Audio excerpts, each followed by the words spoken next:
welcome to another episode of the Eddie Donan Show. I am joined here today by Jennifer Parsons. Jennifer's a colleague of mine and a friend of mine, and she's actually a realtor out in Sault Ste. Marie. Jennifer, thank you for being here. How are you? Good. How are you? Thank you.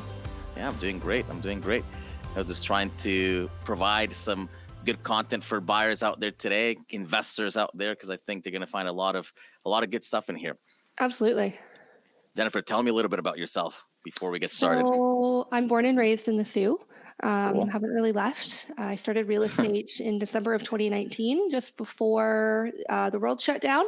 Nice. So my last, my intro to my career has been interesting and exciting, and I've done pretty well. I was with Street City Good. Realty, and our team sort of switched over to EXP Realty in May of last year.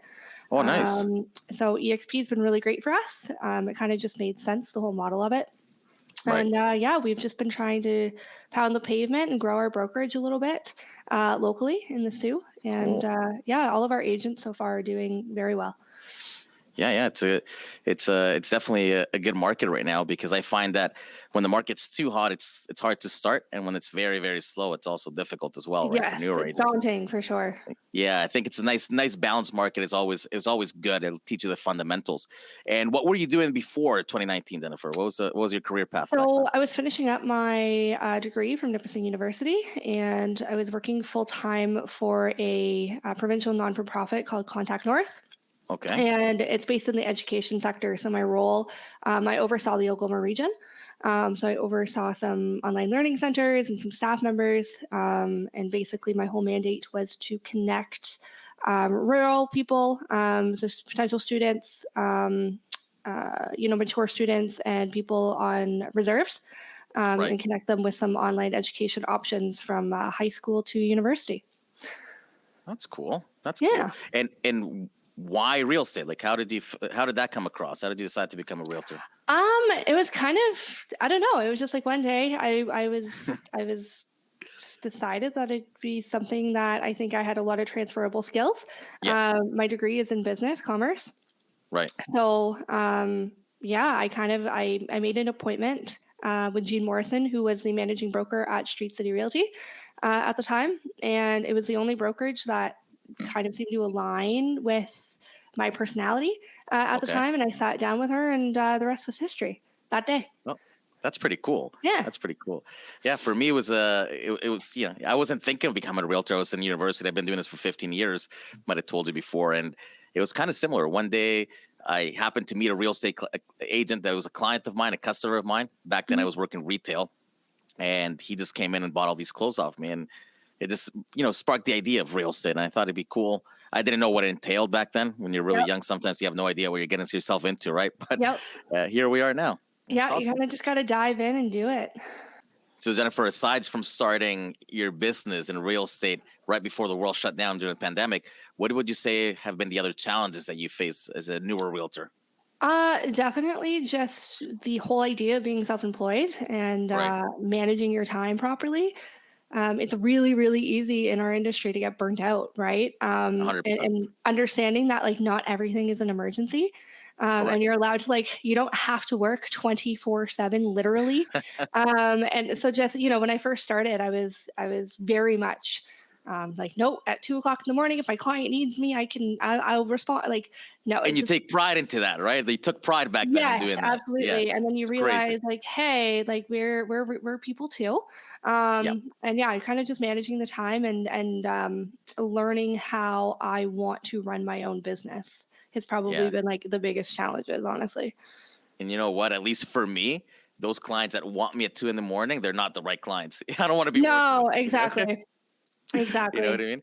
And to rip off Brian Tracy, time management is life management. And I think if you can get that in our career, in our business, then you'll continue to succeed. Because I agree with you. That's one of the toughest things.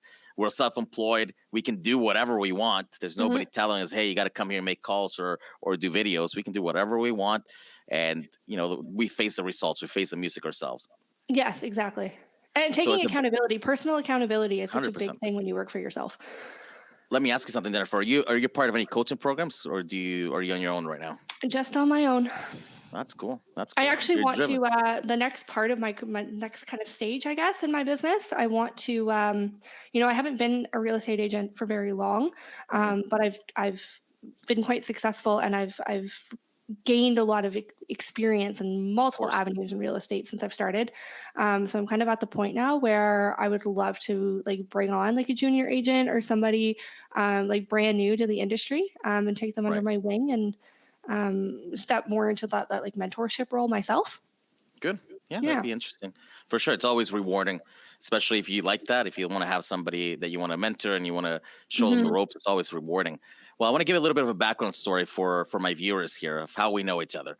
Okay. So a couple of years ago, everyone that knows me, I'm into investing into real estate, right? So just wanted to grow my portfolio. I wanted to get more properties. And I was exploring opportunities outside of the GTA. Because let's face it, GTA is it's very expensive. It's very hard Yeah. for you to cash flow. So, and if you don't have a couple $100,000, it's always good to explore elsewhere. Yes. And honestly, how I found you, Jennifer, I don't even know if you know this. I was actually on Instagram and I just put the hashtag Sault Ste. Marie. Hmm. And then you came along with a couple other agents in the area, and I just messaged random, I think all of you guys, and you were the one who actually replied. I think back then you went to the hustle mentality because you Yeah. replied really quick. I think it was a weekend, like around 11 p.m., and that's how we ended up connecting.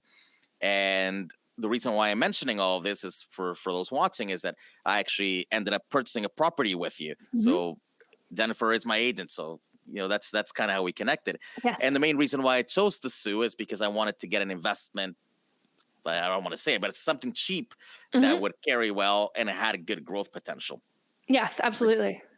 Because my question to you would be, like, how common do you see people from Toronto, the GTA, investing outside in there? Like, how what would you I say? Is would it a large number of people? say in the last, like, since I've started, I would say like half of my business has been like GTA and area um, investors. Wow. It's very, very common. The Sioux has such a very low barrier to entry Right. compared to the rest of the province.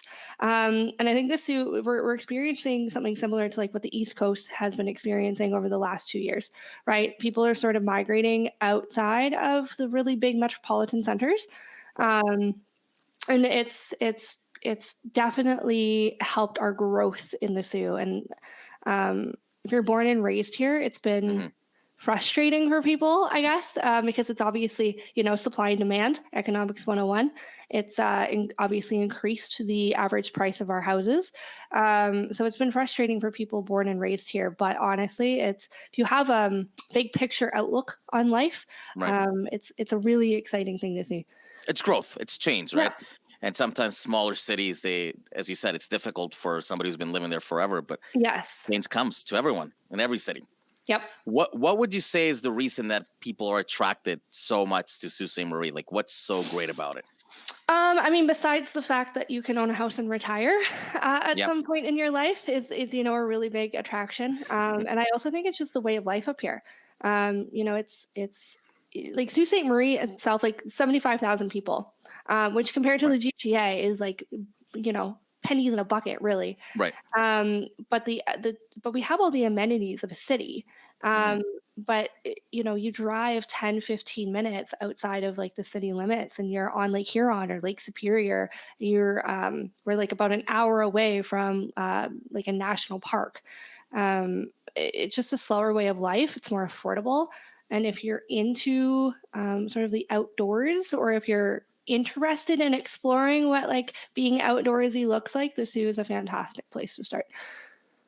Yeah, not in the winter there for me. You guys have way too much snow. Every time I go there, it's like Yeah, it's like we what we definitely. consider a snowstorm. That's like Yeah. normal for you. Like I'm like it's Oh, we insane. laugh all the time. Anytime you guys like, there's news articles about like GTA shutting down because you get like an inch of snow. We're all up here Yeah. laughing at you guys. I, you know what? I think the last time I went, which was a couple of weeks ago, Mhm. so that's the only time that it wasn't snowing. Like we've never been to the Sioux where there wasn't like what we consider, at least to my standards, a snowstorm. It Yeah, wasn't it's been snowing. It mild was this clear. year. Like it's been pretty good. We've had a couple of like really big hits of snow, but overall, like we've been really lucky this year. Yeah. And going back to, you mentioned that probably 50% of the market or your market had been people from GTA. Mhm. as an investor, what's attractive to them? Obviously the price, but what else does the Sioux have going forward for it that's going to make it a good investment for somebody looking to get into it? Well, the Sioux, because it's such a low barrier to entry. So right now, like residential detached, I was just pulling up the stats actually. Okay. And after the end of Q4 last year, the median sale price was $280,000. Mm, Which is like wow. by far, comparatively in Ontario, is very, very, very below the provincial average. And then on top of that, like the Sioux has a lot of industry, and the city's pushing tourism a lot, Right. like tourism and hospitality.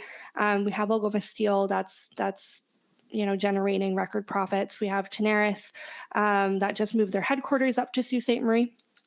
And then on top of that, we have Sault College and Algoma University, Right. which has completely expanded their international recruitment efforts. So we're I seeing see year that. after year a very, increases in not only just like regular student enrollment, but international student enrollment. And it's driving this need for housing for these people. Because unfortunately, like Sault College and Algoma University, when they started, Hmm. their enrollment was quite small because it was pretty much just people within the Sault Ste. Marie area coming to these Like things. locals. So the infrastructure for housing is very minimal.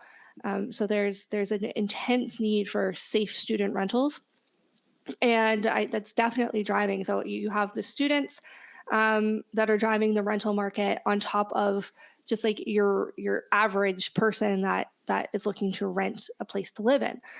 So it's Right. a pretty competitive rental market right now, and we Right. don't really see that changing because like I said, we are Sault College and Algoma University has put in considerable investment to continue to expand their student enrollment, and I see it, just growing year after year. So the safety of your investment Hmm. is there. It's like chances are, unless something catastrophic happens to the city, you're going to see appreciation. Yeah, for sure. And here in the Greater Toronto Area, last February, we were at the peak, right? So we Yes. saw craziness going on. I'll talk a little bit about the craziness you have going on because I see it's quite similar to a degree out there. But in here from February 2022, we saw a sharp decline in number of transactions. So to give you an example, we're probably doing about 50% less deals than Mhm. we were at the peak of the market. So number of sales is down, and then pricing depends on where you go, but it could be Yeah. down about 20% across the board.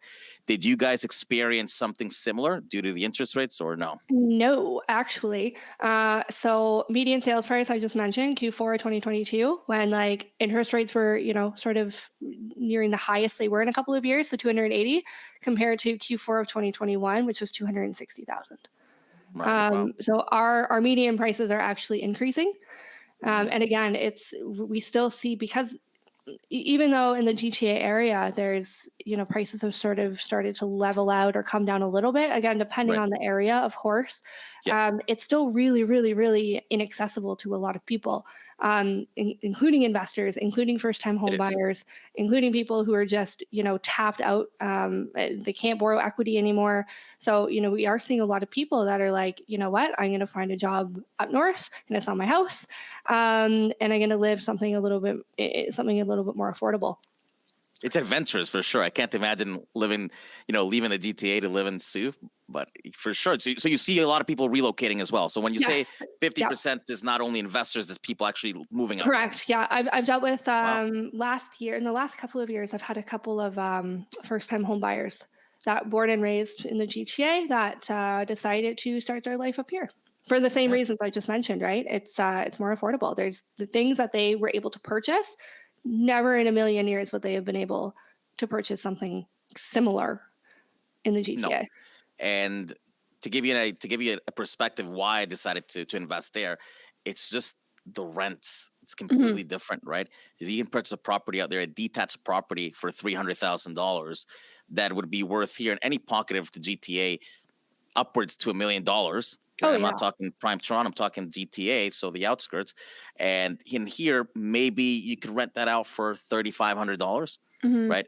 But in the Sioux, it's 300,000. You can rent it out for 2,300. So Hmm. it's just a quarter of the price, and you're not losing that much on rent. So the numbers are quite favorable as an investment for rent, I think Absolutely. that's a reality. It's just very, very attractive. Yep, absolutely. Even our Now, multifamily homes, really, like yeah, we have a couple duplexes up right now that are like sub $300,000. yeah, you don't see that in here. You can't for $300,000 in the GTA. I can't think of anything. Not even a condo. There's I was nothing gonna that you say, can I really don't even buy. think you get a parking spot for $300,000 in the GTA.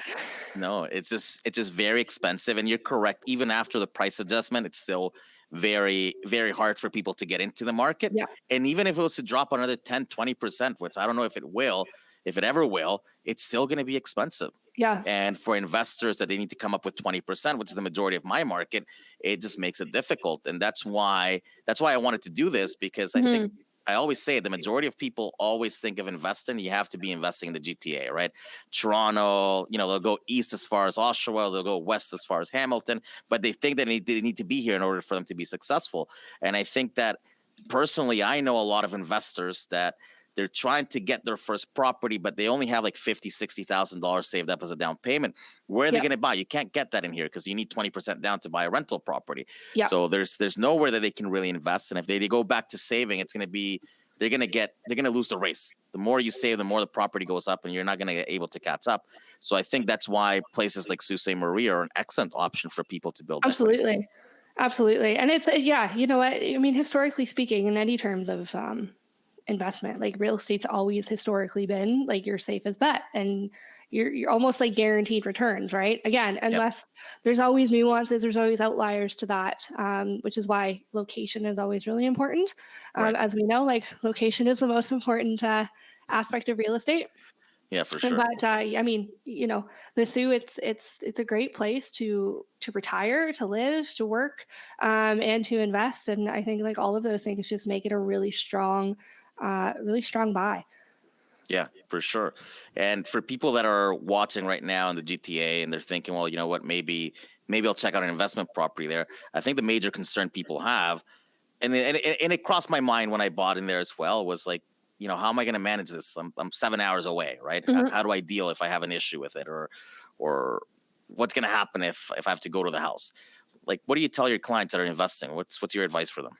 So in our brokerage, Gene Morrison and Sarah Marshall, and two other realtors in our brokerage, and myself back in our Street City days, Right. kind of spearheaded Superior Property Management. So it's not affiliated with EXP. It's just the own company. It's locally owned and operated. Mhm. I've since sort of removed myself from the rental aspect of things, but I send all of my people who need portfolio help. I do send them there. So they're a full property management company. From if you just need tenant placement, from like take care of your entire portfolio, it's you have someone local here that can absolutely make sure that your property is taken care of. Yeah, it's always nice to have somebody local.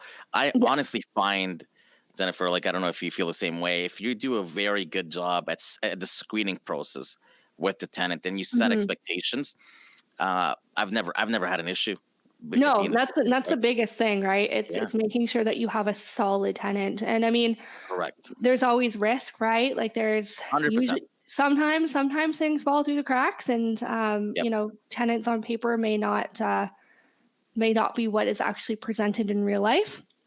But for the most part, if you do your due diligence or have a company do your due diligence for you, um, you could have a solid, steady passive income for Yep. years.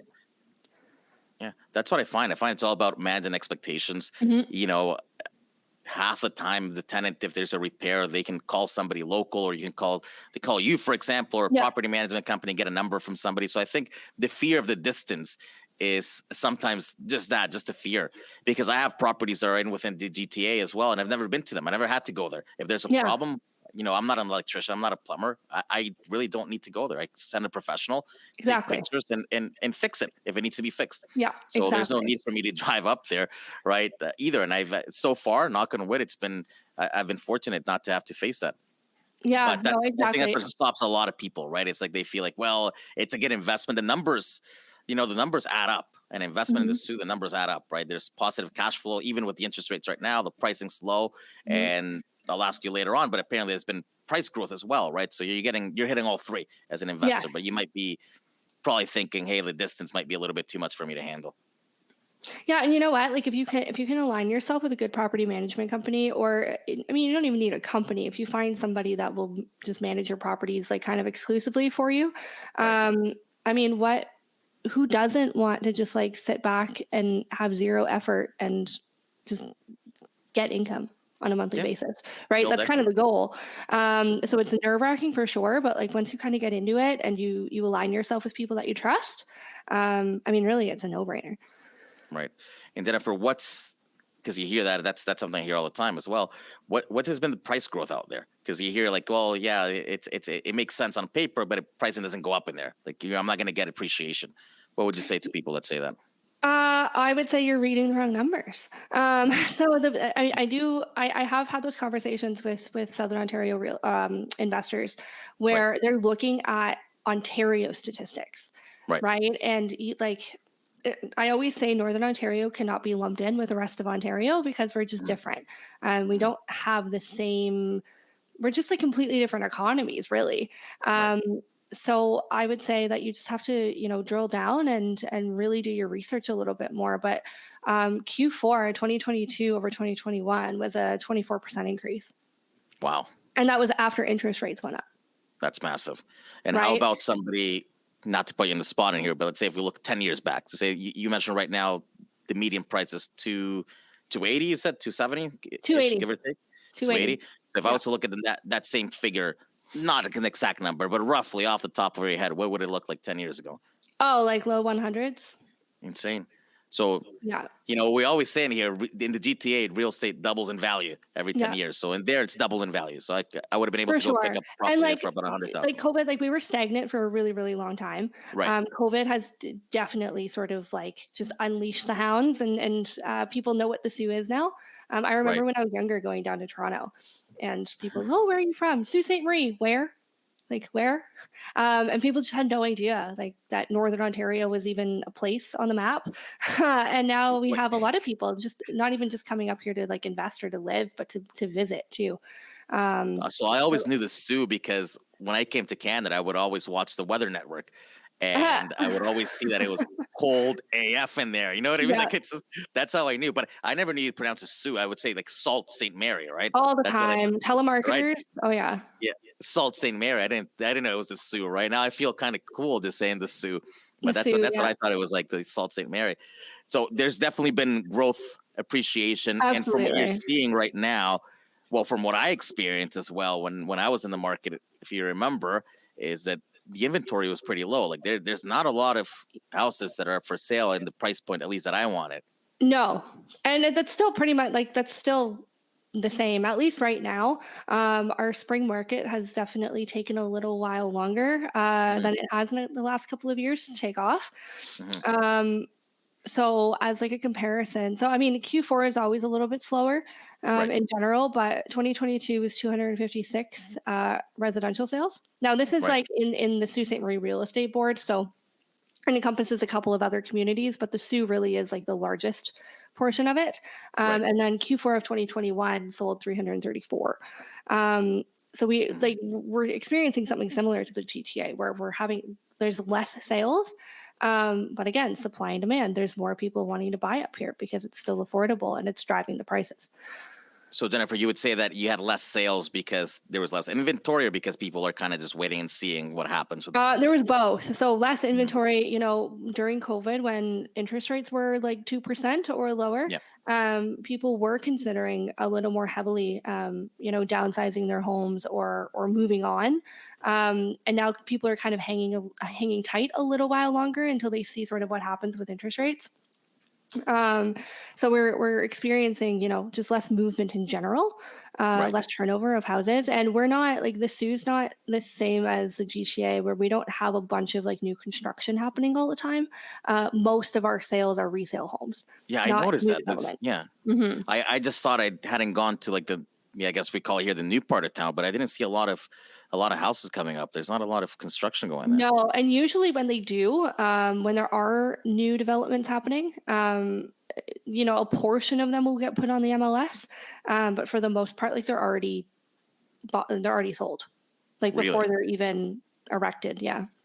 I find it's much more expensive here, pre-construction, even though I do sell quite a bit of pre-construction, but it just price per square foot. It's much higher Way than buying higher. something Yeah. that's already built, right? Yeah. It's And we the don't have cost of really construction is too condo expensive. sales as much either.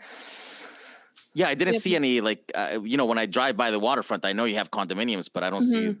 them any new ones coming up, or as far as I know. No, usually like what we're seeing with condos, it's not really like it's more of like a retirement thing.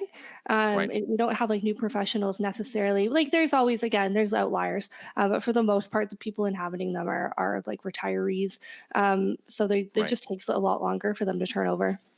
Yeah, and I just think right now, like most people, even if they were being condos built, I think it'd be just better for them to buy freehold, right? Because the price is there, Honestly, yeah. it's still affordable. Yeah, exactly. You know, when you add the cost of like your mortgage plus your condo fees, I mean, it depends, right? Everyone has a different lifestyle that For- they want to live, and Yeah, if you want something that is literally maintenance free, besides like your own independent unit, you know, a condo is kind of the way to go. yeah, You know, professionals and stuff that are never home, yeah, that are or yeah. you I guess. travel a lot, then you know what, a condo is probably, and you can Airbnb it out, you can whatever if you're not Yeah, you can there. always get that income out there for sure. Exactly. No, I guess the main reason here in the GTA condos are so expensive because the gap between a condo and a house is huge, right? Huge. And that's Yeah. what keeps on driving the pricing up, right? Yeah. But in times, like for example, in areas outside of Toronto, back 10, 12 years ago when the gap was smaller, you would see like no appreciation in condos. It wouldn't go up at all over a period of 2, 3, 4 years because people could still choose to buy a house if they wanted to, Exactly. right? So the Yeah. condo would only be like a lifestyle choice and it was what's more limited. Now, going back to the market that you guys have. So I bought I guess right before the peak of the market was when I decided to get into investing in the Sioux. And I remember I felt pressure as a buyer, right? Because there was not a lot of inventory and there were multiple offers. Not as crazy as down here in the GTA, but you guys are still experiencing them. What Oh yeah. what is it like right now? It's definitely tamed down. Like I think when we bought yours, there was 10 offers on the table, Yeah. if I remember, 10 or 11. I wasn't gonna Um, lose that one. Yeah, I was determined. There was no which way I was was gonna lose. like that was a lot. Yeah. And you know, during COVID and the crazy market, you know, we did see like I think the highest that I saw, not on my own listing, but one that I competed in, I think it was like 15 competing offers, Oh wow. for like a really really desirable like prime location house. And we are still seeing multiple offers. So my last two listings had 3 or 4 competing offers each one. Mhm. And just you know, it depends if it's priced competitively, and if it's in a desirable location. And we're seeing the competing offers sort of in the between the 2 to 300,000 range because that Right. seems to be the most accessible for people. That's where like the most amount of buyers are. For sure. And then you kind of jump a little bit, and then the higher end homes, like in the really desirable like family neighborhoods, like the 2,000 square foot like side splits and things like that, depending on how updated they are. Mhm. If it's a really hot buy and it's priced well and it's staged, you'll get a couple of competing offers. But I'm very happy to announce that for the most part, conditions are Right. coming back, Yeah. What which are is really those? nice to see. Actually, Yeah, what are those? Yeah, I that's know, crazy. I know. No, and here we have them back. Not always. I mean, it's a similar market Yeah, to yours, I guess. If it's a really hot product, it's going to sell in multiple offers, and it's going to go over asking with no conditions. But yes, generally, like if you have an average home and you price it well, like you're still going to get offers, but more than likely they're going to be conditional. People don't want to take that risk, no, especially with exactly. financing appraisals here. The Yeah, drop is big. Right in there, if the appraisal doesn't come in, I remember thinking like, what would happen if the appraisal doesn't come in for the property that I bought with you? mhm. If it came lower, I would still be in a position to close because it's not like $1 million or $2 million purchase. But in here, when the appraisal doesn't come in, you're talking about having to potentially put Hundreds out of thousands of dollars. 200,000, yeah, hundreds of Yeah, thousands of dollars. It's yeah. insane. It's different, right? So in there, I think it's still beneficial to have the conditions, but yeah, I see Absolutely. people being more I'm aggressive. very happy to see that. I'm also happy on like the listing side. So I mean the last my last listing sold unconditionally in Right? competing offers. So like whatever. Um but I kind of like conditions for my sellers as well, because it protects Yeah, them. It protects their time on the market. Um, I think so. you know, there was a couple of times during COVID where we had good offers on paper that were unconditional. They were the highest price. They had the best terms, Wow. and they were from Southern Ontario buyers.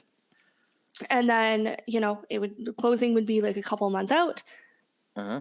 And then closing came around and like they, now I can't get financing. I can't do this. I can't Right. do that. So now you've taken it off the market for 2 months.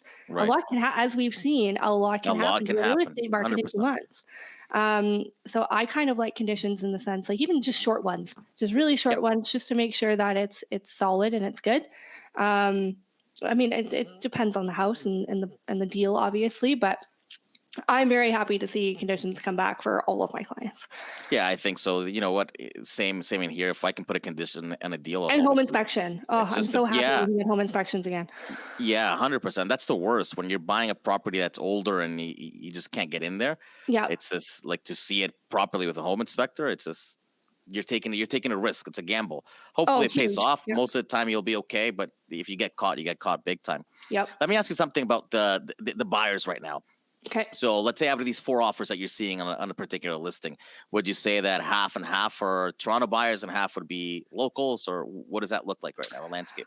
Um, in my last couple, I would say like a quarter are Toronto buyers and the rest Right, are local right now. Um, I think that's going to change closer, like as we get into warmer weather, right, um, similar to what we saw last year. I would say like half to three quarters are local. The rest are right. Southern Ontario. Again, it depends on the property too, right? If it's like a prime investment property, then I would say it's more like three quarters Southern Ontario buyers Hmm. and a quarter local. But Hmm. like just your regular resale residential, it's definitely more weighted locally. I was talking to a colleague in a different part of Ontario, and she was sharing a similar story. Right, there's a lot of Toronto buyers, and it's one of the hot markets as well. Right, for real estate investment, Windsor, Ontario. Right, Mm. so completely on the other side, south. And she was telling me that out of these Toronto buyers, like a lot of them were Toronto agents, like representing themselves or representing Mhm. buyers from Toronto in Windsor. Do you find that you have a lot of Toronto agents going up there to see you guys and doing deals in your board? Oh, they don't come up here. They'll submit offers on Oh behalf. yeah. There's a couple of I won't name names. I'm not No, going no, to no. disparage anybody. Yeah. But there's a couple of like London area and Hamilton area, I think, Okay. realtors that if you ask like any active realtor in Sault Ste. Marie, they know that name very well. Right. But they won't go to show the property. They submit offers, so the Oh yeah, I buyers don't go think see they've the ever been up property. here.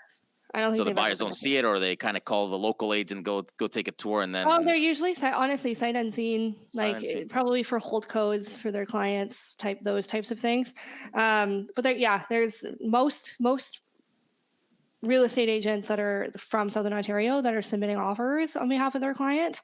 Instead of referring out, they're just doing it themselves. And I will tell you, if you're a Southern Ontario realtor and you want to submit an offer on one of our properties, fantastic. But please ask for all of the relevant information because I do not Right. want to have to counter back and redo your whole offer for you. It's frustrating. You said I would never like. Obviously, we're licensed to sell anywhere, right? Mhm. We're Rico. We have a license in Ontario. I'd never feel comfortable, like even doing my own deal, right? Like I would never feel comfortable like buying somewhere I don't know, Well, you right? just don't Like, know, and you're not doing a service. I mean, I guess if you're buying for yourself, then like you only have but yourself still, I to don't want to blame. lose, right? Because I, I No, I I know exactly. the difference in here, like between buying on a good street and just 2 streets down. It's the worst. It's the worst area, right? Yep, But 2 streets north, it's okay, and I know the difference it can make on pricing. I just don't want to get caught that happening exactly, to me. So I'd rather just use somebody local that has that knowledge and experience that can represent me properly. Why not, right? exactly. And as a Now for buyer, people. like doesn't really cost you anything, right? So, No, it really doesn't. It really doesn't. I think it pays off, and that's why, I've had people that have told me like, would you come up with me? Would you do? I said absolutely not, because like I mhm. know enough to invest. I know enough to just find somebody local to help me out. Let's Yeah, put it that way. exactly. That's what I know. Yeah. I don't know what I don't know, and I don't want to find out. So I just rather hire somebody that's I there always and tell in the people know. like you wouldn't pull your own teeth, right? You go to a No, dentist. So no. same thing. We're a different profession, but like if you find a professional, chances are your whole real estate buying or selling experience is going to be much nicer. You know what the reality is that you don't know you have a good realtor, you don't know you have a good lawyer until until Something you need to terrible know. happens. Exactly, something terrible happens, right? And that's how you see it. You have people who have done deals with a particular agent many times, and then one of his mistakes gets uncovered, and then you realize, oh my God, there's no due diligence. This guy did nothing for the client at all. Yep. And that's what I find. If you're going super far to an area you have no idea about, there's no way I could do a good job for somebody in the Sault Ste. Marie. Like I could No, try, exactly. like there's no way. I'd have to call you to be like, hey, what am I doing here, right? There's no way. I don't know the neighborhood. I don't know like where I'm going. That being said, before we wrap it up, for somebody who's thinking about investing out there, what would your advice be? What would your tips be to guide them in the right direction? First, I would try to determine like what type of investment property you want. So, do you want to sort of focus on the student rental market, or do you want to focus on sort of like a single family? Because the what goes into being a landlord for those types of properties can differ, right? When you have a tenant, that's living in your whole house, there's a lot more rules and responsibilities that you have to follow in the 100%. Tenancy Act. Whereas students, if they're sharing amenities, there's different rules. So just determining what you want to do first, and then it really helps guide the purchase itself, and it helps your realtor kind of guide you through your purchase. So if you're looking at like if you're an ex rental, you want strictly students, chances are I'm going to guide you in different neighborhoods that are more conducive to student rentals. And then like just being able to provide the connections with proper people too, right? If you've never been a landlord, depending on what you want to do, again, if you're doing borders or you're doing full-on single-family tenancy, you're going to want to make sure you really understand the laws around each of those, and being able to have your lawyer guide you through those too. So just the planning process, just like buying your first home or buying a resale home, the preparation is key. And then once you kind of figure out where you want to go there, it makes the whole process a lot easier, and you can usually find a house pretty quickly.